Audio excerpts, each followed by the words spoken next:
जय जोहार। आप मन देखत हो न्यूज प्लस 21। मैं हूं आपन के संग ललिता चक्रधारी। चलो शुरू करथन बिहिनिया के खबर। पीएम मोदी पहली बार राष्ट्रीय बाल पुरस्कार विजेता मन ला ब्लॉकचेन तकनीक ले डिजिटल प्रमाण पत्र दी। आरएसएस चीफ मोहन भागवत 4 दिन के दौरा बर जाही त्रिपुरा। सरकार हदीस हवे स्टेट गेस्ट के दर्जा। छत्तीसगढ़ के मुख्यमंत्री भूपेश बघेल उत्तराखंड में चुनाव बार आज कांग्रेस के कैंपेन सॉन्ग ला कर ही लॉन्च। देश में 24 घंटा के भीतर कोरोना केस 3 लाख पार। कर्नाटक में 50,210 नवा मामला निकलिस। लखनऊ में रकाबगंज में कारोबारी के घर इनकम टैक्स के छापेमारी 3 करोड़ रुपए बरामद करे गई।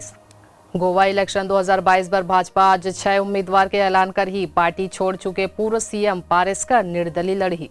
कर्नाटक पर सरकारी स्कूल में नमाज पढ़ेले हिंदू संगठन हा करिस विरोध। जांच के दिए गए आदेश। दिल्ली के जेएनयू में पीएचडी छात्रा ले दुष्कर्म के प्रयास के आरोपी गिरफ्तार। नशा में करे रही ऐसे हरकत। राकेश टिकैत के तंज कहीं हिंदू मुस्लिम और जिन्ना 2.5 माह तक यूपी सरकार के हावे मेहमान। कोरोना महामारी ला लेके डॉक्टर मन कहीं ओमिक्रॉन संक्रमण सामुदायिक प्रसार के स्तर में अस्पताल आईसीयू में घलो बढ़िस मरीज। ऐसा नहीं तमाम जानकारी ले लगातार अपडेट रहे बर हमारे चैनल ला लाइक और सब्सक्राइब करना जन भूलू। नोटिफिकेशन बर बेल आइकन ला घलो दबाओ। देखत रहो न्यूज प्लस 21, आप मन के हक की बात।